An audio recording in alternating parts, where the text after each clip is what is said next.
পায়ে পায়ে অফবিটে আপনাদের স্বাগত জানাই। এবারের আমাদের গন্তব্য হলো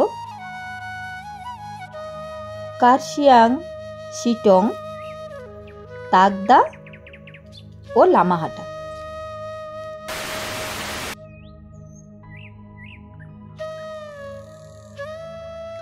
আমরা বাড়ি থেকে রওনা দিলাম শিয়ালদার উদ্দেশ্যে।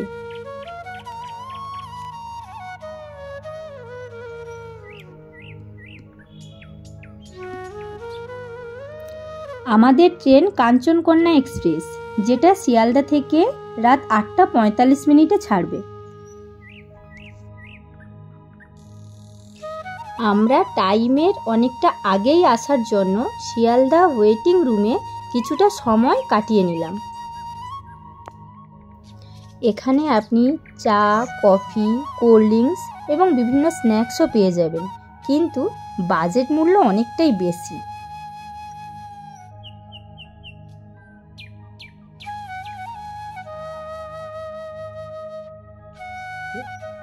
পরের দিন সকাল 8টায় আমরা শিলিগুড়ি পৌঁছে ব্রেকফাস্ট সেরে কার্শিয়াং সাইট সিন করতে করতে শিটংয়ের উদ্দেশ্যে রওনা দিলাম।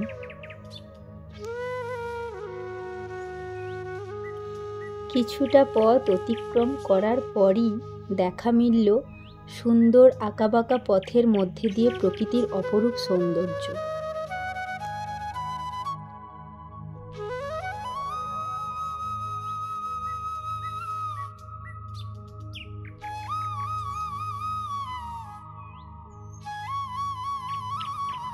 আমাদের প্রথম সাইট সিন হল রবীন্দ্র ভবন বা রবীন্দ্র সংগ্রহশালা, যেটি আপনার পশ্চিমবঙ্গের কালিম্পং শহরের কাছে মংপুতে অবস্থিত একটি জাদুঘর। সিংকোনা বিশারদ ডক্টর মনমোহন সেনের স্ত্রী তথা বিশিষ্ট কবি ও উপন্যাসিক মৈত্রী দেবীর নিমন্ত্রণে রবীন্দ্রনাথ ঠাকুর 1938 ও 1939 সালে কিছুদিন এই বাড়িটিতে অবস্থান করেছিলেন।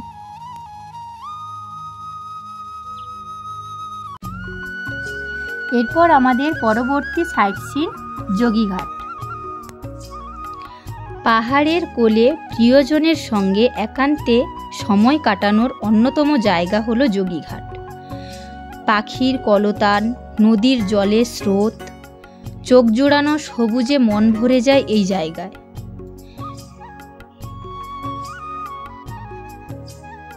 ঝাড়ু ও সরবনের আড়ালে সূর্য অস্ত যায় এখানে।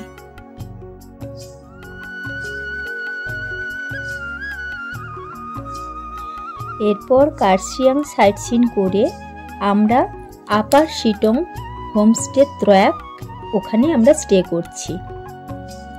হোমস্টের ডিটেলস নিচের ডেসক্রিপশানে দেয়া থাকলো। এই হোমস্টেটি একদম অফবিট প্লেসে অবস্থিত। যারা মন থেকে প্রকৃতিকে অনুভব করতে চান তারা একদিন এখানে কাটাতেই পারেন।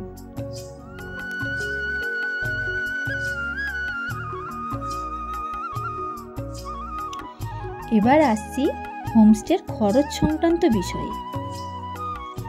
পার হেড 1500 টাকা খরচ হচ্ছে, যার মধ্যে থাকছে দুপুরের লাঞ্চ, রাতের ডিনার এবং পরের দিন সকালের ব্রেকফাস্ট।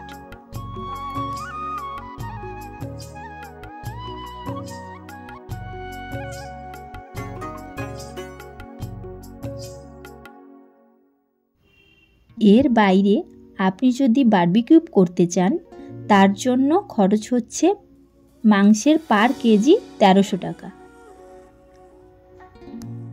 এই বারবিকিউ করার জন্য আপনাদেরকে আগে থেকে হোমস্টেতে জানিয়ে রাখতে হবে। বারবিকিউপের সঙ্গে আপনি যদি বনফায়ারও করতে চান কেজি প্রতি 300 টাকা করে দিতে হবে।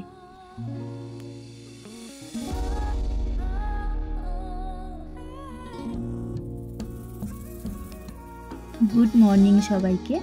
শুরু করছি দ্বিতীয় দিনের জার্নি। আমরা ভোর 5টা থেকে সূর্যোদয় দেখার জন্য অপেক্ষা করছিলাম, কিন্তু ওয়েদার খারাপের জন্য আমাদের সূর্যোদয় দেখার সৌভাগ্য হয়নি।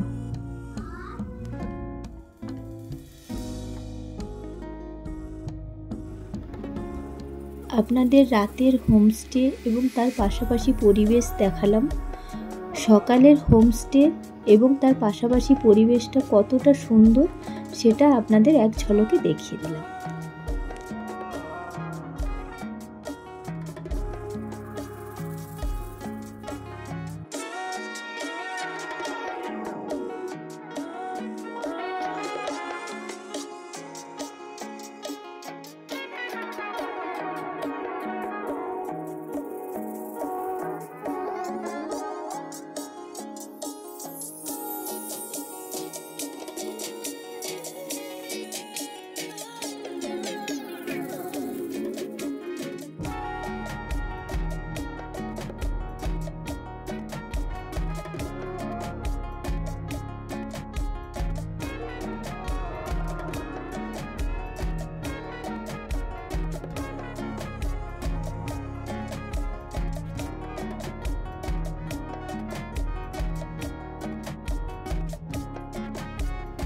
হোমস্টে থেকে 1 কিলোমিটার দূরত্বের মধ্যেই একটি ছোট্ট ওয়াটারফলস আছে এবং তার পাশেই একটি মন্দির আছে, হনুমানজির মন্দির, যেখানে আমরা সবাই মিলে গেলাম। ওখানে পরিবেশ উপভোগ করলাম, করে আমরা আবার রুমে ব্যাক করলাম।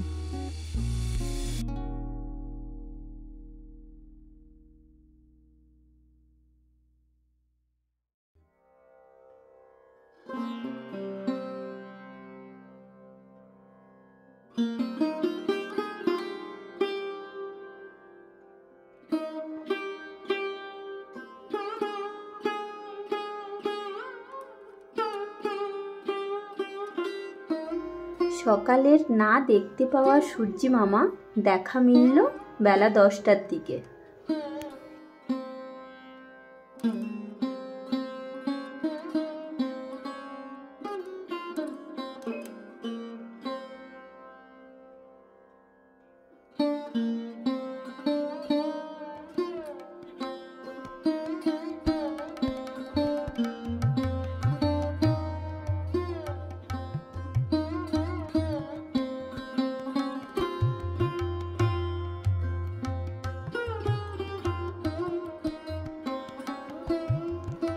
রুমে ফিরে ফ্রেশ হয়ে আমরা ব্রেকফাস্ট সেরে চেক আউট করে বেরিয়ে পড়লাম পরবর্তী গন্তব্যের উদ্দেশ্যে।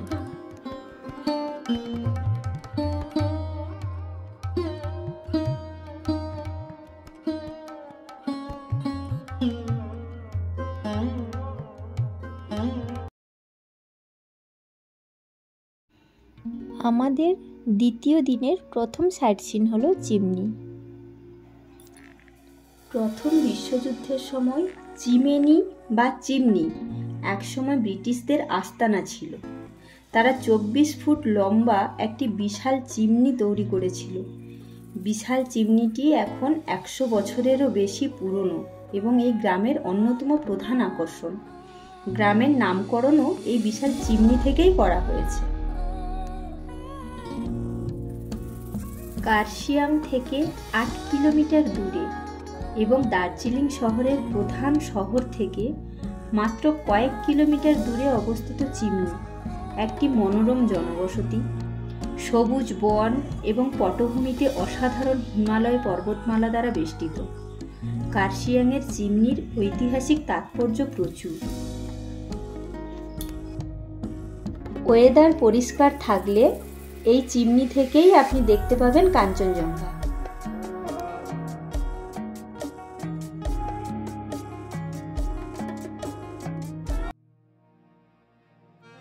পরবর্তী গন্তব্য ডাউ হিল পাইন ফরেস্ট।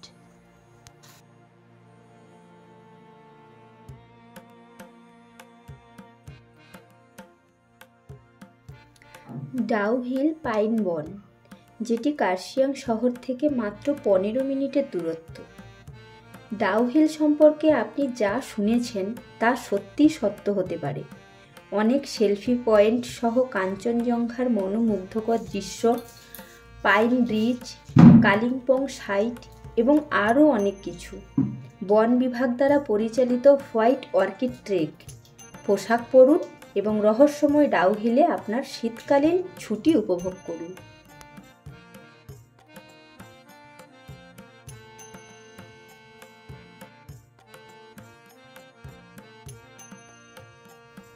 এই ডাউহিলের মধ্যেই ছোট্ট একটি পার্ক আছে, বাচ্চাদের জন্য খেলার আদর্শ জায়গা। আরও আছে ছোট্ট একটি চিড়িয়াখানা, যার মধ্যে আছে বন শুয়োর, বিভিন্ন প্রজাতির খরগোশ, বন হরিণ, আরও অনেক কিছু। সেগুলো উপভোগ করতে পারবেন।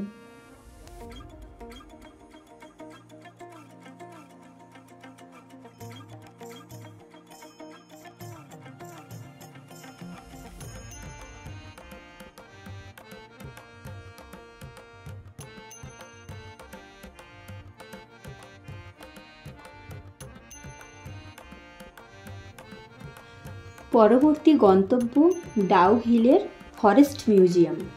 এই ফরেস্ট মিউজিয়ামে আছে কিছু প্রাণীর চামড়া ও তাদের হাড়ের সংগ্রহ, বনাঞ্চলের কিছু প্রাণীর ছবি, বনজ সম্পদ এবং শিল্পকর্ম রয়েছে, যা উদ্বেগজনক অবস্থায় আছে।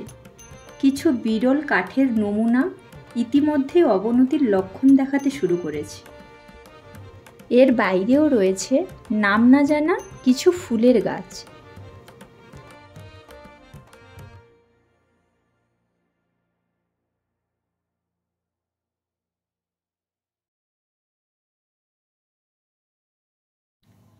এরপর চলে এসেছি আমরা ডাউহিল স্কুল। ডাউহিল এবং ভিক্টোরিয়া স্কুলের ইতিহাস। ডাউহিল এবং ভিক্টোরিয়া স্কুল 1869 সালে বাংলার তৎকালীন lieutenant governor sir Ashley Eden মধ্যবিত্ত ও নিম্ন আয়ের সরকারি কর্মচারীদের সন্তানদের জন্য একটি স্কুল শুরু করার ইচ্ছা প্রকাশ করেন, যারা তাদের সন্তানদের পাহাড়ি স্কুলে পাঠানোর সামর্থ্য রাখেন না। প্রচলিত কথা অনুযায়ী যেসব শ্রমিকরা প্রায়শই জঙ্গলে কাঠ কাটতে যান, তারা কিছু ভৌতিক কাণ্ডকারখানার সম্মুখীন হয়েছে, যেমন মাথাবিহীন কিছু ভূত হাঁটাচলা করছে, তারা দৌড়াচ্ছে, আরও বিভিন্ন রকম স্কুলের মধ্যে ভৌতিক কাণ্ডকারখানা ঘটেছে। সবই মানুষের বিশ্বাসের উপর নির্ভর করছে।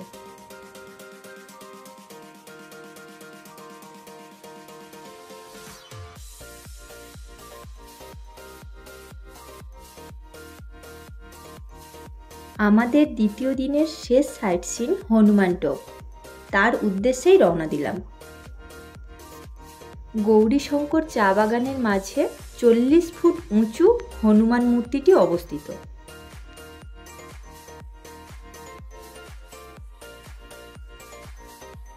এই হনুমান টকটি কার্শিয়াংয়ের সবচেয়ে বিখ্যাত মন্দির, যা ভগবান হনুমানের উদ্দেশ্যে নিবেদিত। হনুমান টোকের দুর্দান্ত স্তূপিত এবং মূল্যবান পরিবেশ রয়েছে এবং এটি 7200 ফুট উচ্চতায় অবস্থিত। সেই 7200 ফুট উচ্চতা থেকে 360 ডিগ্রি দৃশ্য পর্যন্ত আপনি দেখতে পাবেন।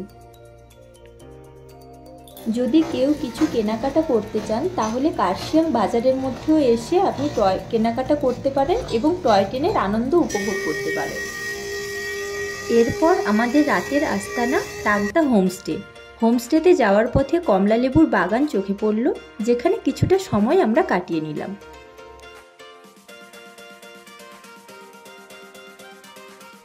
ওয়েদার খারাপের জন্য আমরা অনেকটা সময় রাস্তায় আটকা পড়ে গেছি, তাই ভিডিও করার সুযোগ হয়ে ওঠেনি। দেখা হচ্ছে পরের দিন সকালে।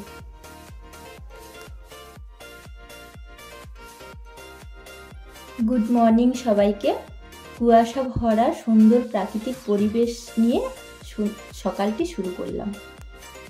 আমরা গত রাত সায়ন হোমস্টেতে রাত কাটিয়েছি, যার ডিটেলস আপনার ডেসক্রিপশনে দেওয়া থাকবে।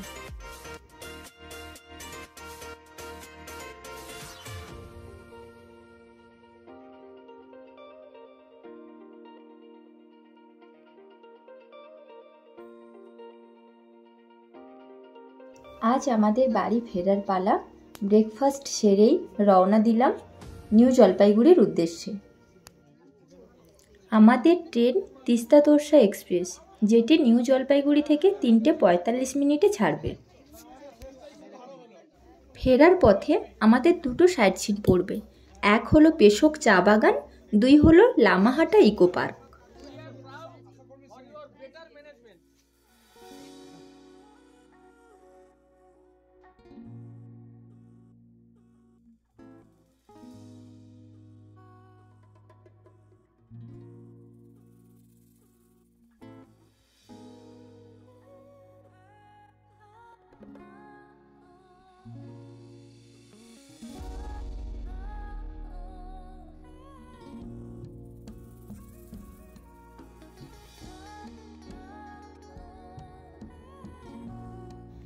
পেশোক চা বাগান হলো তাকদাহ থেকে দেখা দর্শনীয় স্থানগুলির মধ্যে একটি, যেখানে পর্যটকরা পেশোক চা বাগান পরিদর্শন করে এবং চা বাগানের সুন্দর দৃশ্য উপভোগ করেন। পেশোক চা বাগান গ্রামটি ভারতের পশ্চিমবঙ্গের দার্জিলিং জেলার রংলি তহসিলে অবস্থিত। এটি উপজেলা সদর দপ্তর তাকদাহ থেকে 5.3 কিলোমিটার দূরে অবস্থিত। এখান থেকে সূর্যাস্ত এবং সূর্যোদয় ও কাঞ্চনজঙ্ঘা দেখার আদর্শ জায়গা।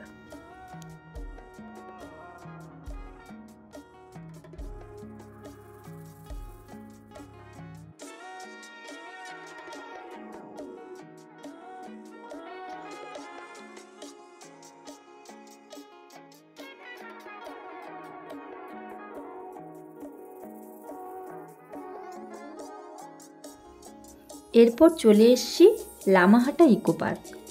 উঁচু ঘন পাইন বন এবং চা বাগানের বিস্তীর্ণ অংশ এই অদ্ভুত গন্তব্যের বৈশিষ্ট্য, যা কাঞ্চনজঙ্ঘার পর্বতমালার মনোরম দৃশ্য উপস্থাপনা করে। প্রাকৃতিক সৌন্দর্য, শান্ততা এবং প্রশান্তির কারণে এই ইকো ট্যুরিজম স্পটটিকে একটি রোমান্টিক হানিমুন গন্তব্য হিসেবেও বিবেচনা করা হয়। মাঝারি ট্রেকিং রুট এবং হাইকিংয়ের জন্য এটি আদর্শ জায়গা।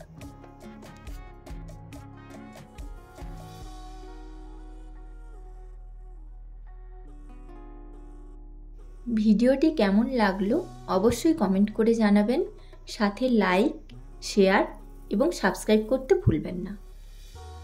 ভালো থাকবেন, দেখা হচ্ছে পরবর্তী নতুন একটি ভিডিও নিয়ে।